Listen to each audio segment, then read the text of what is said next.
What a power, insane power. Steering return देखो भाई, ओ भाई। हेलो एवरीवन, आज हम चलाने वाले हैं वैगनआर LXi CNG 2021 मॉडल है। तो सबसे पहले तो मैं आपको एक ओवरव्यू दे देता हूँ गाड़ी का। तो यहाँ पर आप देख सकते हो फ्रंट से गाड़ी कुछ इस तरीके की दिखती है। ऑलमोस्ट हर किसी ने देख रखी होगी इस गाड़ी को। और यहाँ पर सबसे पहले तो मैं आपको इसका इंजन भी दिखा देता हूँ और पीछे की तरफ बूट स्पेस वगैरह दिखा देता हूँ। CNG वाली गाड़ी है ये, नॉर्मल पेट्रोल में भी आती है। इसमें आपको इंजन ऑप्शन दो मिलते हैं। एक तो इसमें आपका 1 लीटर वाला आता है, दूसरा आता है 1.2 लीटर वाला जो कि ZXi में आता है। और अगर मैं आपको इसका बूट दिखा हुआ है तो ये देखो भाई, कुछ इतना डिसेंट सा बूट स्पेस आपको इस वाली गाड़ी में मिल जाता है। ये है इसका CNG सिलेंडर। स्पेयर व्हील आपको यहाँ पर मिलता है। बाकी इसकी जो सीट्स है वो पूरी ही फोल्ड होती है, 60-40 में नहीं होती। इसके बाद में अगर आप VXi पे जाओगे तो फिर वो 60-40 में जो है स्प्लिट होना स्टार्ट हो जाती है। बाकी इसको बंद कर देते हैं अपन। CNG की वैजिंग और ये कुछ इस तरीके के टेल लैम्प्स इसके, जो कि हर किसी वैगनआर में आते हैं, वॉल्वो जैसे दिखते हैं। बाकी स्कॉर्पियन वगैरह में सेम ही आते हैं कुछ इस तरीके के टेल लैम्प्स।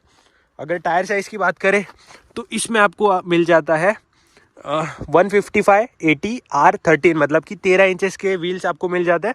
और अगर आप VXi पे जाते हो तो VXi में आपको 14 इंचेस के व्हील्स मिलने स्टार्ट हो जाते हैं।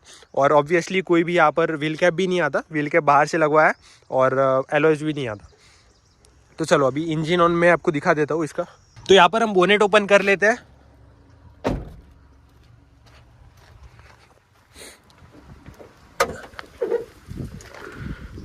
तो ये रहा इसका 998 सीसी का 3 सिलेंडर पेट्रोल इंजन।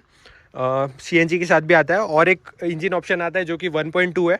और इसमें आपको जो मिल जाती है 56 bhp के करीब पावर मिल जाती है। और जो इसका टॉर्क है वो है 82 Nm का।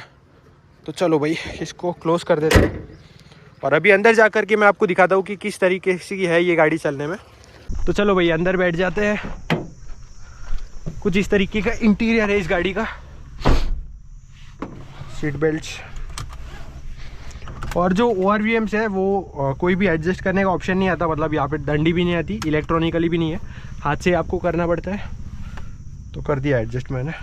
और चाबी कहाँ पे गई, तेरे पास है क्या? ओके मेरे पास ही है। तो कुछ इस तरीके की चाबी है वैगनआर की। ऑलमोस्ट मारुति की हर एक गाड़ियों में ऐसी आती है। आइडियल में कुछ इतनी वाइब्रेशन है, बिल्कुल भी वाइब्रेशन नहीं आइडियल में। और इंजन नॉइज भी बहुत कम है, मतलब कंपैरेटिवली। ये देखो इतना इंजन नॉइज है। अभी CNG में है ना? CNG में। तो यहाँ से शिफ्ट होता है। ओके ये पेट्रोल हो गया, ये CNG। ओके और कुछ इस तरीके का कंसोल आपको मिलता है यहाँ पर। ये कैमरा बाहर से लगवाया क्या? नहीं पहले से। हाँ बाहर से लगवाया है।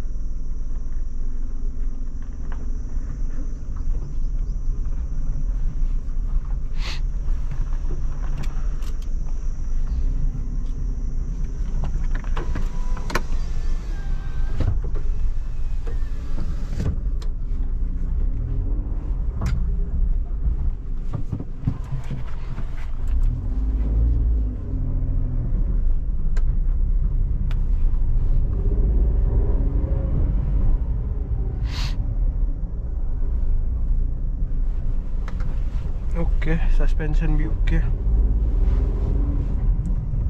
गाड़ी उछलती थोड़ी ज़्यादा है ना सस्पेंशन में, थोड़ा सा ज़्यादा है। सॉफ्ट सस्पेंशन है ना, तो सॉफ्ट सस्पेंशन का यही होता है।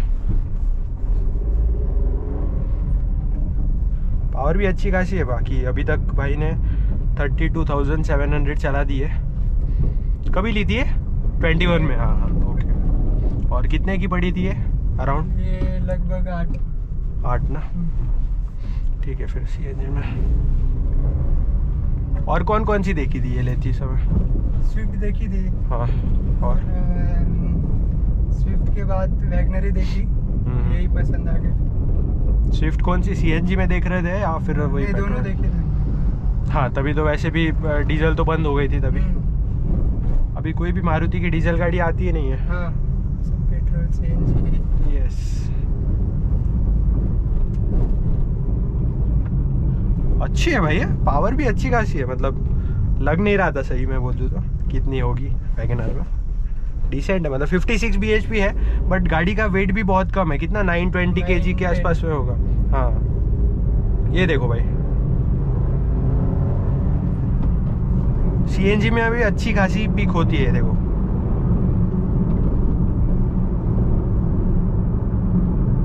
रोड नॉइज थोड़ा ज़्यादा आ रहा है इस गाड़ी में, टायर का नॉइज है, इंजन नॉइज नहीं है।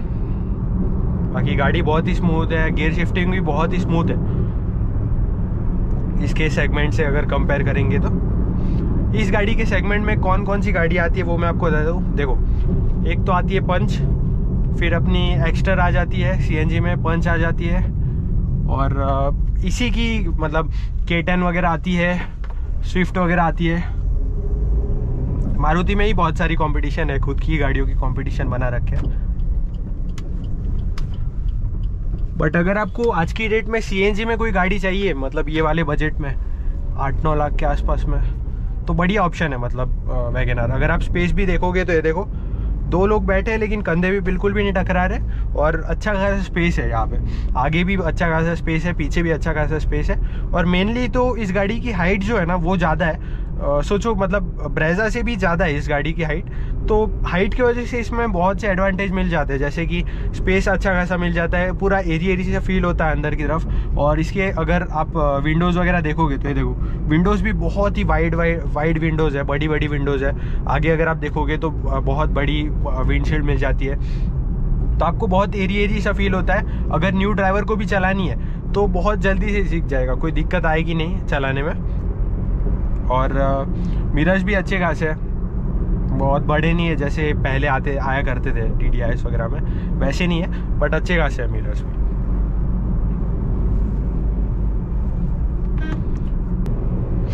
और अगर AC की बात करें तो ये देखो भाई, AC भी अच्छा खासा कूल कर देता होगा। कैसा करता है वो AC कूल? अच्छा है, AC का परफॉर्मेंस भी अच्छा है ना। ठीक है, फिर अभी वो लो ही रखते थोड़ा। और CNG में जो गाड़ी है ये करीब रियल लाइफ में 28 से 30 के आसपास में एवरेज निकाल देती होगी क्या। और कई लोग मतलब इससे भी ज़्यादा एवरेज निकाल देते हैं। पूरा आपके ड्राइविंग स्किल पे डिपेंड करता है किस तरीके से आप ड्राइव करते हो। और पेट्रोल में भी अच्छी खासी एवरेज है, मतलब ऐसा नहीं है कि पेट्रोल में कम है, मतलब 20 के आसपास में तो पेट्रोल में भी एवरेज आपको इस वाली गाड़ी में मिल जाती है। ओवरऑल इस गाड़ी का परफॉर्मेंस जो है वो भी बहुत डिसेंट सा लगा मुझे, क्योंकि 56 bhp है। अगर आप मतलब पेपर्स में देखोगे तो 56 bhp है, बट अगर आप इसको ड्राइव करोगे तो कभी भी ऐसा आपको अंडर पावर्ड फील नहीं होगा। भाई ने भी ये जो 32,000 चलाई है, इसमें बहुत सी बार मतलब पहाड़ों में भी चलाई है, घाट्स पर भी चलाई है। तो घाट्स पर कैसा रिस्पॉन्स था भाई? घाट पर जब CNG पे रहता है हाँ। तब थोड़ा सा पावर का इशू रहता है। हाँ, पर ठीक है, मतलब इतना भी कुछ problem। अच्छा, और अगर पेट्रोल पे करे पेट्रोल पे कुछ नहीं, तो कोई दिक्कत नहीं होती ना? कुछ दिक्कत नहीं। हाँ, तो अगर सडन अपहिल होगा तो फिर आपको थोड़ी दिक्कत हो सकती है। अगर आप पहाड़ों पे चल रहे हो, बीच में से ब्रेक मारोगे तो फिर दिक्कत होगी, बट स्टार्टिंग से अगर आप CNG पे लेकर के जाओगे तो कोई दिक्कत होती नहीं है। और मारुति का इंजन प्लस CNG एक डेडली कॉम्बिनेशन है, क्योंकि अगर आप इंडिया में आज की डेट में देखोगे कंपनी फिटेड CNG तो एक मारुति देती है, हुंडई देती है, और कौन दे रहा है? टाटा दे रहा है आजकल, और बाकी बहुत सी कंपनीज दे रही है। बट उनका क्या है कि वो किसी और कंपनी से टाई अप करते हैं। यहाँ पर मारुति का खुद का ही CNG है, मारुति खुद ही CNG लगाती है और देती है। तो कंपनी फिटेड CNG कभी भी बेटर होता है बाहर से CNG लगवाने में। तो अगर आपको पहले से कंपनी फिटेड CNG गाड़ी कोई चाहिए तो मारुति की कोई भी गाड़ी आप उठा लो, चाहे वो वैगनआर उठाओ या फिर कौन सी स्विफ्ट उठाओ, ये बलेनो उठाओगे, तो भी बहुत बढ़िया मतलब रिस्पॉन्स है इसका। और इन गाड़ियों में जो है ना, पेट्रोल और CNG में कुछ ज़्यादा डिफरेंस आता नहीं है, हल्का सा डिफरेंस होता है। अब टर्न्स पे है तो मैं आपको स्टीयरिंग का रिस्पॉन्स भी बता देता हूँ। तो देखो स्टीयरिंग जो रिस्पॉन्स है इस गाड़ी का बहुत घटिया बोलूँगा मैं, मतलब ये देखो, अगर मैंने इतना टर्न करके रखा है ना तो वो टर्न ही होगा, वो सीधा नहीं हो रहा है। ये देखो ये अभी ठुक जाते, ये देखो फिर से मैंने टर्न किया और ये देखो भाई स्टीयरिंग जो है बिल्कुल भी सीधा नहीं हो रहा। बट अगर आप पुरानी मारुति से कंपेयर करोगे, अगर 10-15 साल पहले की जो पहले वाली डिजायर आती थी या फिर पहले वाली जो वैगनआर आती थी ना, उस पर भी बहुत अच्छा स्टीयरिंग रिस्पॉन्स था। बट अब जो मारुति ने गाड़ियाँ लेना स्टार्ट कर दिया, अभी जो आज की जो मारुति आ रही है उनमें कोई स्टीयरिंग रिस्पॉन्स ही नहीं है। देखो अगर इतना भी, ये देखो मैं टर्न करूँगा तो टर्न रह रहा है, बट ये जो है ये सीधा होना चाहिए था। और रिटर्न कैसा होता है वो भी अपन देख लेंगे कि स्टीयरिंग रिटर्न कैसा हो रहा है। और स्टीयरिंग फीडबैक डिसेंट है, ये देखो। पावर में मैं डिफरेंस आपको दे दूँ, ये देखो अभी जो गाड़ी चल रही है वो सीएनजी में है और यहाँ पर मैंने पेट्रोल पे शिफ्ट कर दिया और तुरंत शिफ्ट हो जाती है ना, तो कोई डिफरेंस ही नहीं है भाई। ये देखो अब पेट्रोल पे जैसी सीएनजी में चल रही थी ठीक वैसे ही पेट्रोल पे चल रही है, बिल्कुल भी डिफरेंस नहीं लगेगा आपको।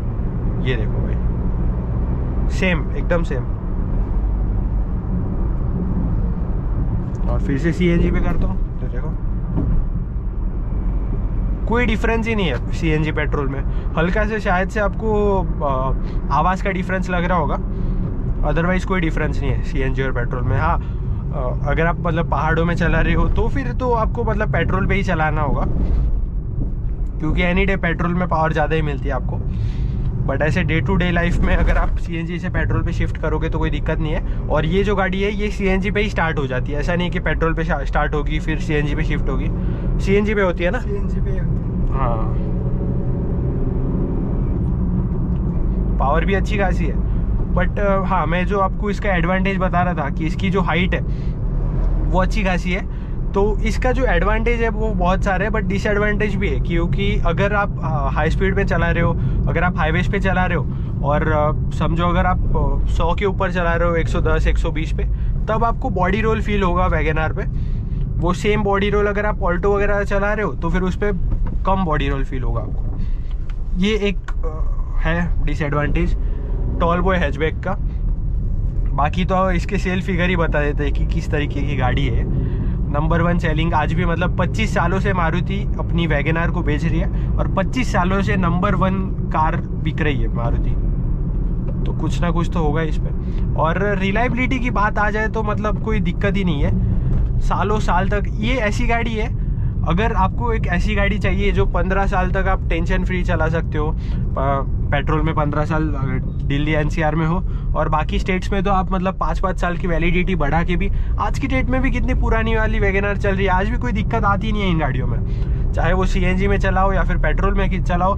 मैंने बहुत सी वैगनआर देखी है जो 8-8 लाख किलोमीटर भी चल चुकी है, फिर भी ये जो इंजन आता है मारुति का कोई दिक्कत आती नहीं है। बस एक बिल्ड क्वालिटी का थोड़ा सा इशू है।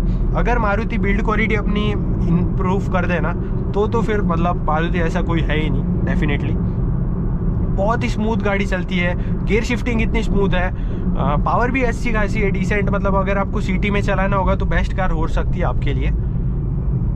हाईवेज पे भी अगर आपको मतलब अगर आप ऐसे इंसान हो जो आप आराम से चलाना पसंद करते हो, 80-100 के आसपास पे चलाते हो, तो फिर आपको कोई दिक्कत नहीं होगी। बट जब आप 100 के ऊपर जाओगे तब आपको थोड़ा थोड़ा बॉडी रोल फील होना स्टार्ट हो जाएगा। ये देखो ओवरटेक्स में भी कोई दिक्कत नहीं है।